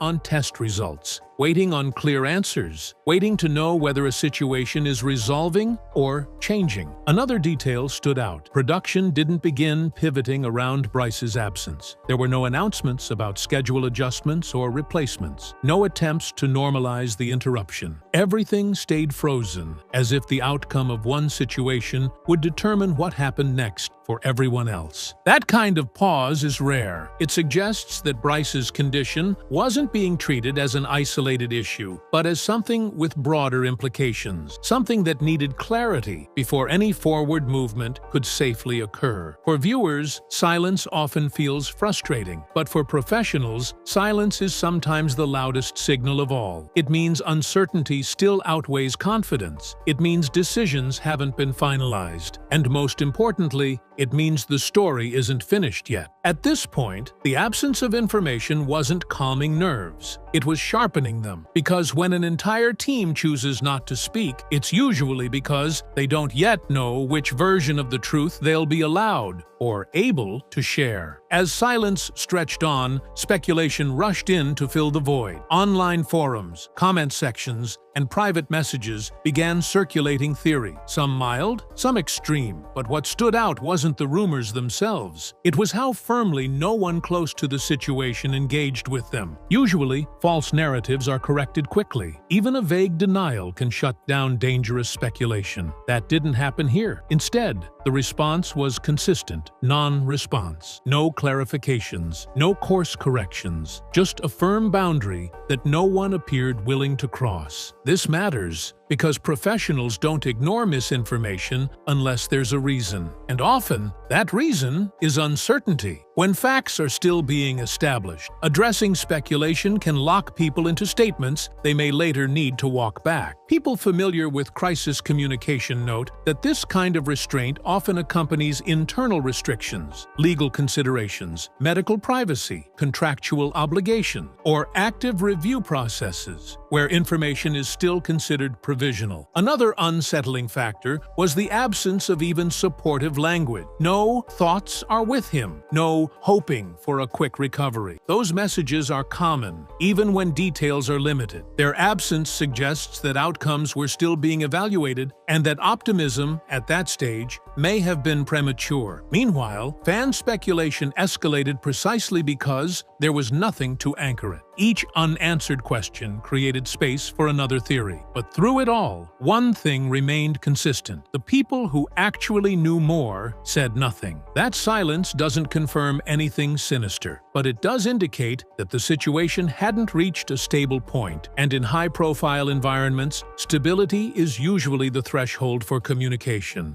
Until that threshold is reached, rumors remain rumors, but the refusal to engage with them tells its own story. It suggests the line between what's known and what's still unfolding hadn't been drawn yet. And when that line hasn't been drawn, it's often because the picture isn't complete. At this stage, the most disturbing element wasn't any single theory. It was the fact that no one was ready to say which theories were wrong. As the situation surrounding Bryce Johnson remained unresolved, attention shifted from what had happened to what might follow. Not just for him, but for everyone connected to Expedition Bigfoot. Incidents like this don't exist in isolation. They ripple outward, forcing difficult conversations behind closed doors. If the hospitalization was linked in any way to field conditions, it raises immediate questions about risk thresholds. How far can investigations push into remote, high-stress environments before the danger outweighs the discovery? And who decides when that line has been crossed? Production teams are built around contingency plans, but they rely on predictability. What unsettles professionals most is the unknown, situations that don't fit established categories. When that happens, protocols are re-evaluated, sometimes rewritten entirely. Another implication lies in timing. If updates are delayed until clarity is achieved, it suggests that whatever doctors are monitoring hasn't resolved cleanly. Recovery timelines aren't being shared because they aren't certain yet. That uncertainty affects scheduling, future field work, and even how upcoming episodes are framed. There's also the human cost. High-risk research environments demand trust. Trust that safety measures work. Trust that limits are respected. When something disrupts that trust, even temporarily, it leaves a mark. People begin asking quieter questions, not about ratings or storylines, but about sustainability. For viewers, the lack of closure feels unsettling. For those involved, it's heavier, because moving forward without understanding what went wrong risks repeating it. At this point, whatever happened has already changed the trajectory of the investigation. The only question left is how much. As of now, there is still no complete explanation for what led to Bryce Johnson's hospitalization. No clear cause, no confirmed timeline of recovery, just a careful, ongoing wait for answers that haven't been made public yet. What makes this moment linger isn't fear, it's uncertainty. The situation hasn't been closed. It hasn't been summarized. It hasn't been packaged into a narrative people can easily understand. And until it is, concern remains. For those watching from the outside, the instinct is to demand clarity. But in situations like this, clarity doesn't come on a schedule. It arrives only when enough is known to speak responsibly. Anything earlier risks doing more harm than good. What's clear is that this wasn't treated as a routine setback. It interrupted operations, reshaped plans, and placed everything else on hold. That alone signals its importance. There are still questions no one is answering publicly. Was this a medical issue that developed suddenly? Was it connected to prolonged exposure or accumulated strain? Or was it something entirely unrelated that simply happened at the worst possible moment? Until those questions are resolved, speculation will continue. But speculation isn't the point. The point is that something unexpected happened to someone deeply experienced in extreme conditions, and it forced everyone involved to stop and reassess. Sometimes the most disturbing stories aren't the ones filled with dramatic revelations. They're the ones still unfolding quietly, where the absence of information speaks louder than any statement could. And until that silence breaks, this story remains open. Breaking news is coming out of the northern wilderness tonight, and it's rattling the scientific community to its core. Dr. Mireya Mayer, a world-renowned primatologist known for discovering new species, has returned from a remote expedition with evidence so unusual, so disturbing, that she has refused to release the full report until her team can verify what they found. Footprints too large to belong to any known animal, biological samples that defy classification, and thermal footage of a towering figure watching from the trees. Before we begin, subscribe for more investigations into the unexplained. Dr. Mireya Mayer had trekked through some of the most remote ecosystems on Earth, but nothing in her years of fieldwork prepared her for what she stepped into that morning. The forest felt wrong the instant her boots touched the moss-covered ground. No wind, no birdsong,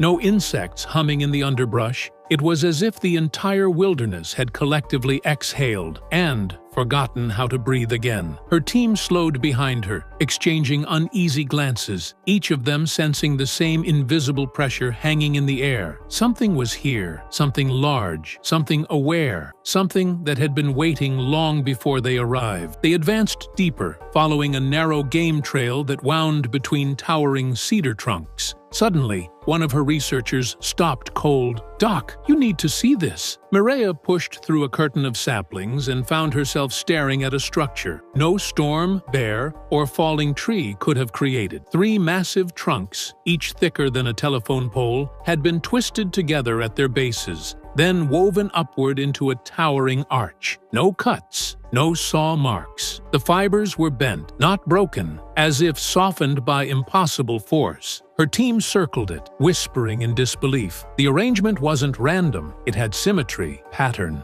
intention. Mireya ran her hand along the bark, feeling residual warmth, as if whatever formed it had been there recently. She documented every angle, every bend, every unnatural twist, her pulse rising with each note. Animals didn't do this. Weather didn't do this. Humans couldn't do this. Not without machinery. Then the feeling hit her, a prickling sensation along the back of her neck, the unmistakable certainty of being watched. She turned slowly toward the tree line. Nothing moved. No shadows shifted, but the silence thickened, as though the forest itself was holding back a secret. Mireya steadied her breathing. The discovery was real. The danger was real. And something in those trees knew she had found the first clue to a mystery it never intended to reveal. By late afternoon, the forest had grown colder, the temperature dropping far faster than the weather forecast predicted. Dr. Mayer checked her instruments twice. No malfunction. A sudden drop like this meant one thing on previous expeditions. Something massive had moved through recently enough to disrupt the ambient environment. She motioned for her team to fan out, scanning the soft ground near the strange structure for anything they might have missed. It didn't take long. "Footprints," one researcher whispered, his voice barely audible. Mireya hurried over and froze. Embedded in the damp earth were impressions so large she instinctively questioned whether they were even real. Each print measured nearly 17 inches long, with clear toe shapes pressed deep into the soil, far deeper than any bear or human could leave, even running full sprint. Whatever made these prints was heavy, incredibly heavy. She crouched down, brushing away loose pine needles, revealing crisp edges and a stride pattern that instantly made her breath catch. The spacing was enormous. Whatever walked here had a gait almost twice the length of a human's. Even stranger, there were no claw marks, no signs of knuckle walking,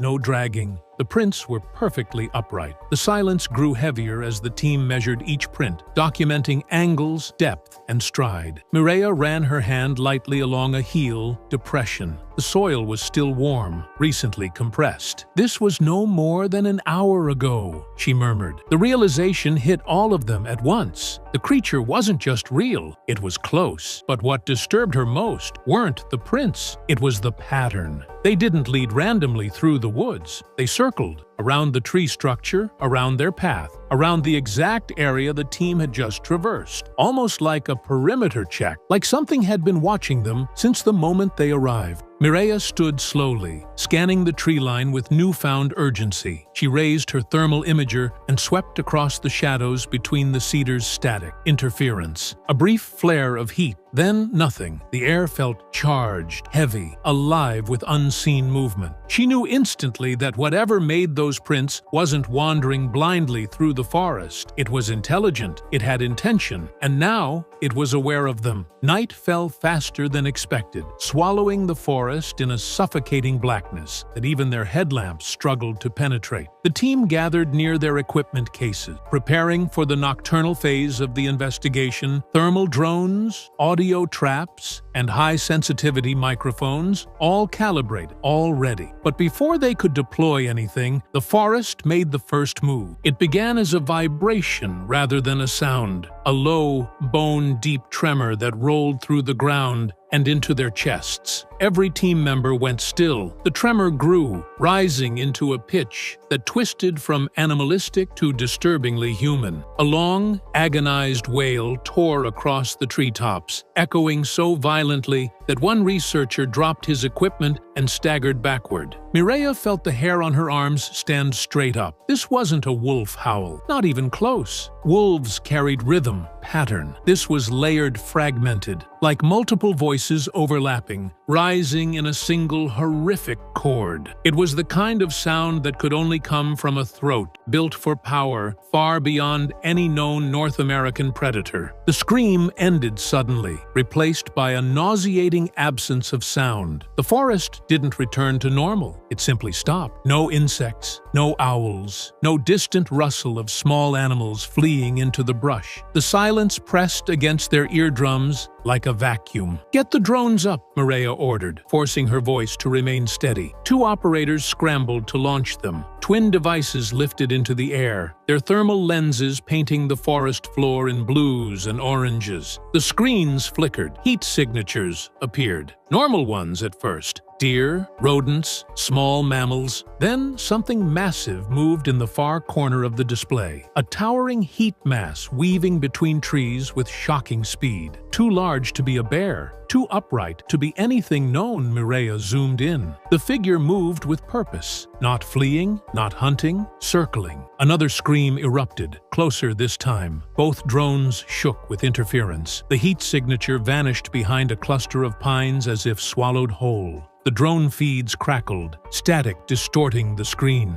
Mireya's throat tightened. Whatever was out there wasn't trying to hide anymore. It was communicating, warning, testing the boundaries between observer and observed. Something in the forest wanted to be heard. By dawn, the forest had regained its usual soundtrack. Birds calling, branches shifting in the wind. But the team felt no relief. If anything, the return of normalcy made the night's events feel even more unreal, like something the forest itself had chosen to temporarily suppress. Determined to follow the last known movement of the large heat signature, Mireya pushed the group deeper into the woods. The air grew colder as they entered a section of old-growth pine where sunlight barely touched the forest floor. The canopy formed a natural dome overhead, muting sound and casting long, skeletal shadows. It wasn't long before Mireya noticed the first anomaly. Trees that appeared intentionally bent and woven together, forming arch-like structures, too symmetrical to be weather-damaged. These weren't random. They were constructed.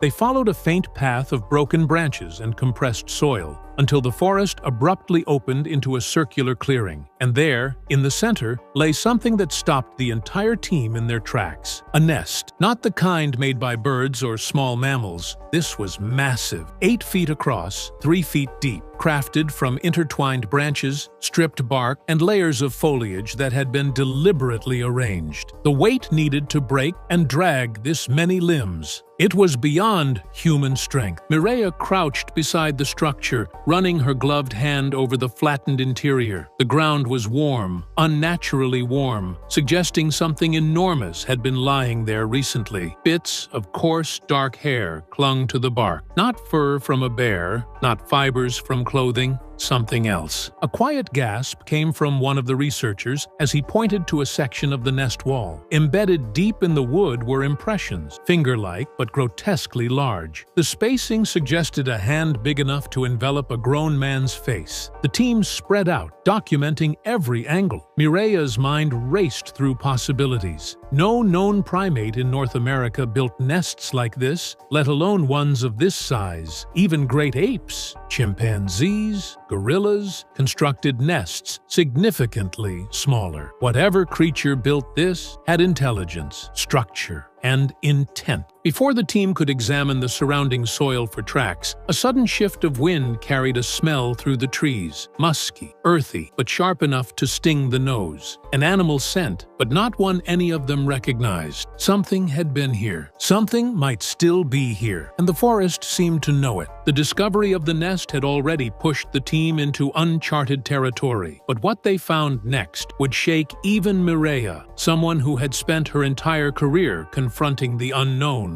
As the others continued mapping the clearing, she carefully tweezed a clump of tangled fibers from a section of stripped bark. Up close, under the harsh glare of her headlamp, the hair looked almost metallic, thick at the base, tapering to a fine point, with a strange translucent sheen. It didn't resemble any known wildlife in North America. Not bear, not bison, not elk, and certainly not human. Mireya sealed the sample immediately. "This," she whispered, "is going straight to the lab." But she wasn't prepared for what happened next. One of the rookie researchers shouted from the tree line, "Dr. Mayer, there's more!" He held up a second sample, this one longer and darker, as if pulled or shed from an enormous creature. Before Mireya could reach him, another team member called out a discovery. Deep gouge marks on a nearby pine, 5 of them, evenly spaced, like the scrape of a colossal hand. The forest seemed to grow heavier with each revelation,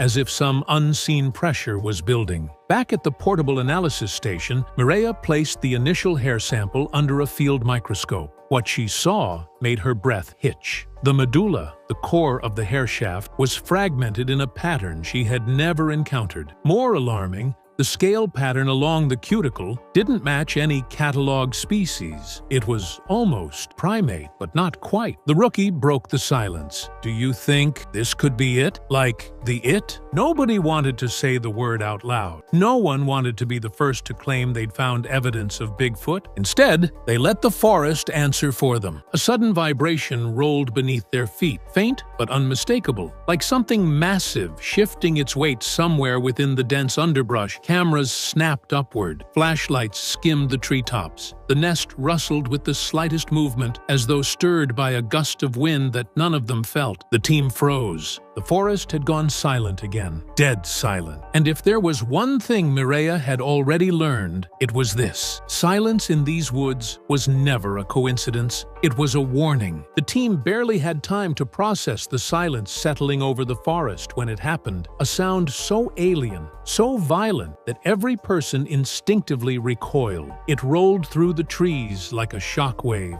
a long, piercing wail that carried the unmistakable edge of human agony, mixed with something deeper, something predatory. It was the kind of scream that roots you to the earth. Mireya felt the hair on her neck stand straight up. She'd heard wounded animals. She'd heard distressed primates in the wild. But this wasn't either. Whatever produced that sound had vocal cords capable of hitting frequencies that felt as if they were vibrating inside her bones. Another scream tore through the forest. Closer this time. Too close. The team scrambled, raising thermal cameras, scanning every inch of darkness. The forest refused to give up its secrets. Their breaths came in trembling bursts. Behind them, the nest, just moments ago, a fascinating anomaly, now felt like a crime scene, like they had trespassed into something's territory. Mireya steadied her breathing and played back the audio on her recorder. The waveform spiked violently. The sound had layers, harmonics that shouldn't have been possible for a single creature. She isolated it further. That's when she noticed something chilling, a second voice, faint, buried inside the scream, almost like a response, but not human. The rookie researcher whispered, "There's 2 of them." Not wanting to panic anyone, Mireya ignored the comment. "We need to document everything," she said firmly, though her voice trembled. "We stay calm. We stay together." But then the forest answered, this time with a third sound, a single, sharp wood knock. It echoed through the trees with deliberate precision. One knock. Then, after a long, dreadful pause, another knock answered from somewhere deeper in the woods. Every wildlife expert knows wood knocks are not natural. Chimps and gorillas use them to communicate. Apes warn, signal, and coordinate with them. But there are no great apes in North America. The realization hit the team like a gut punch. They weren't hearing random noises. They were overhearing a conversation. Mireya's hand shook as she lifted her thermal camera toward the direction of the first knock. A faint heat signature flickered between the trees. Tall, humanoid, then gone instantly, as if it knew they were watching. Another knock sounded, faster this time, urgent. Whatever was out there wasn't just reacting. They were strategizing. The forest rustled. Something massive began moving parallel to the team's position,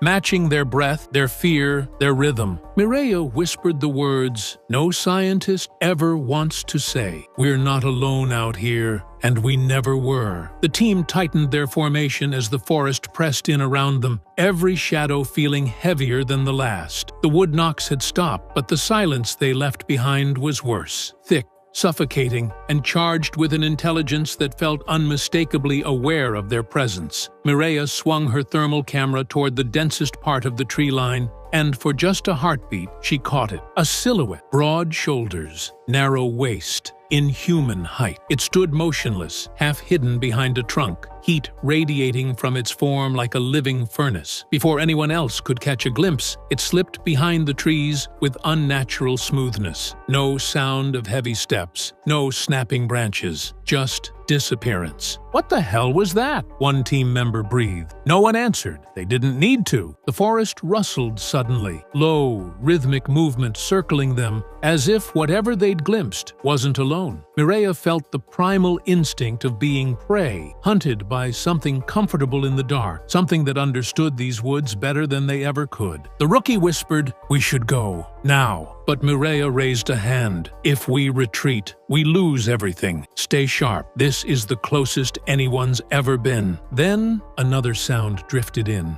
Breathing, slow, heavy, impossibly deep, not from one direction, but from several, as if multiple massive chests were drawing air at once from the shadows, watching, evaluating. The team's flashlights shook as they illuminated the underbrush. Nothing, only that awful breathing, as though the forest itself were alive. Mireya swallowed hard. "We keep recording. If it wanted to hurt us, it already would have." But even she didn't fully believe her own words. Whatever was out there wasn't just observing, it was deciding. As the heavy breathing faded back into the forest, the team cautiously advanced toward the area where Mireya had seen the massive silhouette. The ground was soft from the previous night's moisture, perfect for capturing tracks. If the creature had left any, their flashlights swept across the forest floor until one of the researchers gasped. "Over here! Look at this!" Imprinted deep into the soil were footprints unlike anything they'd documented before. Each one was enormous, nearly 17 inches long, with a defined heel, arch, and 5 distinct toes. Not the broad, flat paw of a bear, not the hooved shape of elk. These were human-shaped, but monstrously large. The stride length was even more unsettling. Whatever had walked here had a gait far longer than any person alive, easily covering twice the ground with each step. Mireya knelt beside the nearest track, brushing away loose dirt. The edges were crisp and clean, fresh, minutes old at most. "It was just here," she whispered. But as they followed the trail deeper into the trees, something impossible happened. The footprints began to fade. With each step forward, the impressions became shallower, softer, less defined. Then, suddenly, the trail ended completely. A perfect stop. No change in soil, no rocks, no roots, just nothing. The creature had vanished mid-stride. The team stood in stunned silence. Mireya scanned the area with her thermal camera, desperate for any heat signature, any movement. The forest remained empty, still, uncooperative. "It didn't climb," one researcher said softly. "The branches aren't disturbed." "It didn't double back," another added. "We'd see prints." "So where did it go?" the rookie whispered. Mireya didn't answer, because the truth was far stranger than any of them were willing to say out loud. Whatever they were tracking didn't move like normal animals. It didn't escape, it disappeared. Back at base camp, the team gathered in the dim glow of lanterns, reviewing the night's footage with a mix of awe and dread. Mireya placed the hair samples on the table, thick strands, coarse, and far longer than any known primate in North America. Under magnification, the follicles showed a structure no textbook could explain. Not human, not ape, something in between. But the real shock came when the thermal footage played back. The large heat signature they'd seen in the trees, towering, broad, and upright, briefly flickered into full clarity before vanishing. Yet in that split-second frame, the creature's outline was unmistakable. Long arms, massive shoulders, and a head shape disturbingly close to early hominid reconstructions. One frame, one impossible silhouette. Then the screen glitched into static. When the team tried to stabilize the footage, the software froze. The lights dimmed. Their laptops rebooted. Equipment that had worked flawlessly all week suddenly malfunctioned simultaneously, as if reacting to whatever they had captured. A heavy unease settled over the room. Something didn't want to be recorded. Even more alarming, the sound analysis returned moments later with results that made their blood run cold. The guttural scream they'd recorded earlier matched no animal in any North American database. Not wolves, not bears, not mountain lions, but the waveform patterns. They were close to human vocal cords, just deeper, more resonant, stronger than any known physiology could produce. Mireya leaned back, her voice barely above a whisper. "This isn't folklore anymore. Something is out here, and it knows we're following it." The team packed up in tense silence. They didn't celebrate. They didn't speak, because now they understood the truth. They weren't just tracking a creature. The creature was studying them, and whatever lived in those woods wasn't finished.